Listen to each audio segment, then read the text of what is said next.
दोस्तों, राम मंदिर तैयार हो चुका है। अयोध्या दुल्हन जैसे सज चुकी है।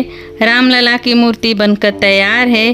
अब बस इंतज़ार है तो 22 जनवरी का, जब 500 सालों के संघर्ष के बाद आखिरकार रामलला अपनी जन्मभूमि पर बने भव्य मंदिर में विराजेंगे।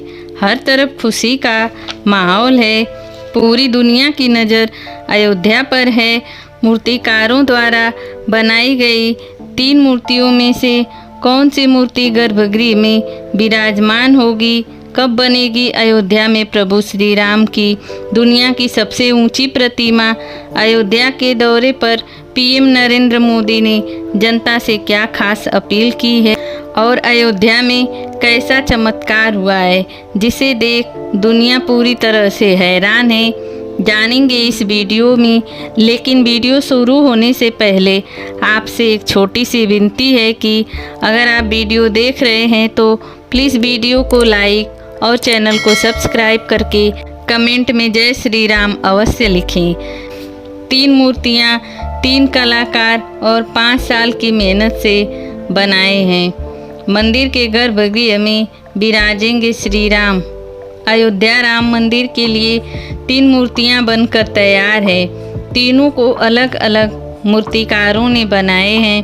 पहले को महेश भट्ट ने बनाए हैं, दूसरी मूर्ति को सत्यनारायण पांडे ने बनाए हैं और तीसरी मूर्ति अरुण योगीराज ने बनाए हैं। फिलहाल तीनों मूर्तियों को अयोध्या में रखा गया है और तीनों मूर्तियों को जांच परख कर श्री राम जन्मभूमि ट्रस्ट के सदस्यों ने अपना मत दे दिया है और एक मूर्ति का चयन कर लिया गया है, जिसकी पूजा अर्चना शुरू की जाएगी और 17 जनवरी से रामलला को भ्रमण पर ले जाया जाएगा और 22 जनवरी के दिन रामलला मंदिर के गर्भगृह में विराजेंगे। आपको बता दें कि ये तीनों मूर्तियाँ इसलिए खास हैं कि तीनों मूर्तिकारों ने इन्हें बनाने में सालों की मेहनत लगाई है और मूर्ति की हर बारीकी पर काफ़ी ध्यान दिया गया है।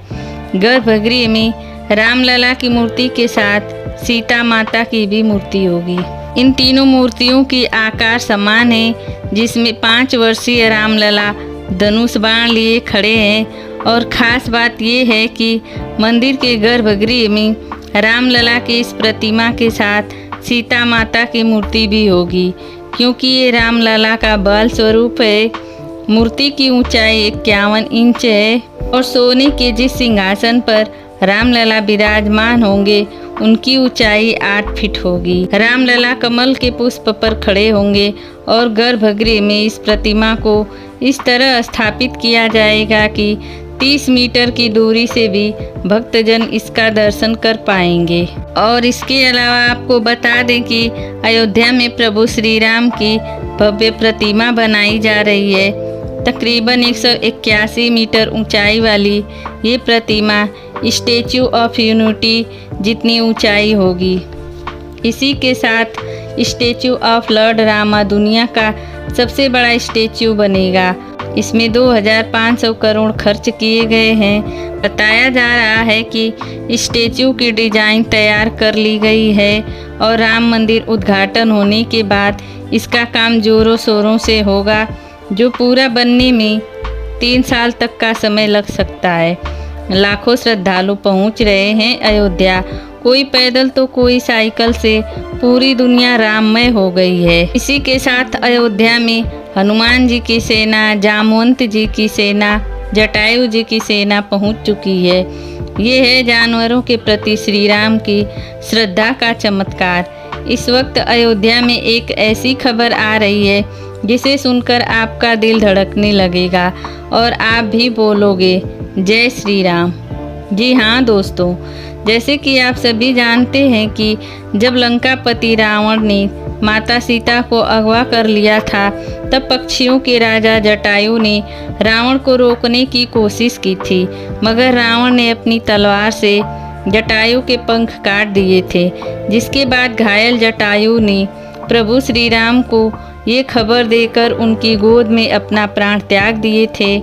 इन जटायु यानी गिद्धों को पर्यावरण का मित्र माना जाता है, क्योंकि वो मृतक प्राणियों के अवशेषों को खाकर पर्यावरण को स्वच्छ बनाने में महत्वपूर्ण भूमिका निभाते हैं। हालांकि पिछले कई सालों से दुनिया भर में गिद्धों की संख्या काफ़ी कम हो गई थी और वे लुप्त प्रजाति के प्रजातियों में शामिल हो चुके थे। लेकिन आपको जानकर हैरानी होगी कि रामलला की प्राण प्रतिष्ठा के मौके पर अचानक अयोध्या के मलिकपुर के जंगलों में गिद्धों का कई झुंड आ पहुंचा है। पिछले कई दिनों से ये जंगलों में रहने लगे हैं, मानो जटायु के रूप में प्रभु श्री राम का स्वागत करने आए हों। इन गिद्धों का दर्शन करके वहाँ के लोगों में एक अलग ही खुशी की लहर है। वहीं एकदम जटायु जैसे ही एक पक्षी कानपुर में मिला है, जिसे देख लोग कह रहे हैं कि जटायु जी स्वयं चलकर प्रभु श्री राम का दर्शन करने आए हैं। ऐसी गिद्धों का इस समय दिखना किसी चमत्कार से कम नहीं है। लोगों का मानना है कि अयोध्या राम मंदिर उद्घाटन के समय जटायु और उनके वंशज आए हैं और बताया जा रहा है कि अयोध्या में बंदर भालू का झुंड भी दिख रहा है। इस चमत्कारी घटनाओं को प्रभु श्री राम के नाम से जोड़कर देखा जा रहा है। राम मंदिर में हजारों साधु संत, नेता, अभिनेता और जाने माने दिग्गजों को प्राण प्रतिष्ठा का निमंत्रण मिला है। वहीं लगभग 6000 हर वर्ग के लोगों को आमंत्रण मिला है, जिसमें 4000 साधु संत हैं और भी प्राण प्रतिष्ठा से जुड़ा कार्यक्रम चालू हो गया है, जिसमें सरयू नदी के किनारे 25,000 हवन कुंड तैयार कर लिया गया है, जिसमें हवन किए जाएंगे। 1 किलो सोना और 7 किलो चांदी से रामलला की चरण पादुका तैयार की गई है, जिसे राम मंदिर में स्थापित किया जाएगा। राम मंदिर प्राण प्रतिष्ठा से पहले 5 दिवसीय अनुष्ठान 17 जनवरी कलश यात्रा के साथ नवनिर्मित रामलला की मूर्ति पूरे नगर में घुमाया जाएगा। 18 जनवरी को मंडप प्रवेश पूजन, वास्तु पूजन, वरुण पूजन, मारुति पूजन, राम जी की मूर्ति का जलाधिवास किया जाएगा। 19 जनवरी को अग्नि प्रज्वलन और वैदिक रीति से हवन तथा 9 ग्रहों की स्थापना की जाएगी। 20 जनवरी को जलाभिषेक, वास्तु शांति अनुष्ठान के साथ रामलला की मूर्ति का अन्नाभिषेक किया जाएगा। 21 जनवरी को यज्ञ विधि, विशेष पूजन, दिव्य स्नान, इसके पश्चात बाद रामलला की मूर्ति का शय्याधिवास और रामलला की मूर्ति की स्थापना किया जाएगा। 22 जनवरी मध्यकाल में मृगशिरा नक्षत्र में प्राण प्रतिष्ठा की महापूजा और प्राण प्रतिष्ठित मूर्ति पर अक्षत डालने के बाद महाआरती की। गुजरात के बड़ोदरा में एक ऐसी अगरबत्ती तैयार की गई है जिसकी लंबाई 108 फीट है। इसे हवन सामग्री और गाय के गोबर से बनाया गया है। इसका वजन 3500 किलोग्राम है। इस अगरबत्ती की लागत 5 लाख से ऊपर है। इसे तैयार करने में 6 महीने का समय लगा है। मोहित पांडे को अयोध्या राम मंदिर में पुजारी के रूप में चुना गया है। ये गाजियाबाद के रहने वाले हैं। इनको 3000 लोगों के साक्षात्कार के बाद चुना गया है, जिनमें उनके अलावा 39 लोग और भी शामिल हैं। चुने जाने के बाद मोहित पांडे और इनके साथियों को 6 माह की ट्रेनिंग दी जाएगी। प्राण प्रतिष्ठा में मूर्ति को दूध गंगा जल से स्नान करा के मूर्ति को कपड़े पहनाकर मंदिर के गर्भगृह में स्थापित किया जाता है। धार्मिक अनुष्ठान भजन मंत्रों द्वारा इष्ट देवता का आह्वान किया जाता है और फिर मूर्ति के आंख पर बंधी पट्टी खोला जाता है। मूर्ति के सामने कांच दिखाया जाता है। पट्टी खुलते ही कांच टूट जाता है और मूर्ति में जीवंत प्रक्रिया शुरू हो जाती है।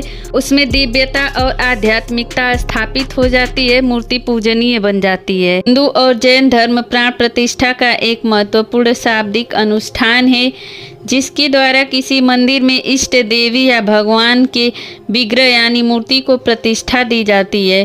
धार्मिक अनुष्ठान के माध्यम से होने वाली इस पूरी प्रक्रिया के तहत भजन और सस्वर मंत्रों के पाठ के बीच विग्रह या मूर्ति को मंदिर में पहली बार स्थापित किया जाता है। हिंदू धर्म में प्राण प्रतिष्ठा से पहले किसी भी मूर्ति को पूजा योग्य नहीं माना जाता है। इससे पहले मूर्ति को महज निर्जीव कलाकृति माना जाता है। प्राण प्रतिष्ठा के जरिए उनमें जीवन शक्ति का संचार करके उन्हें देवी या देवता के रूप में बदला जाता है। इसके बाद कलाकृति मूर्ति से बदलकर भगवान का रूप ले लेती है।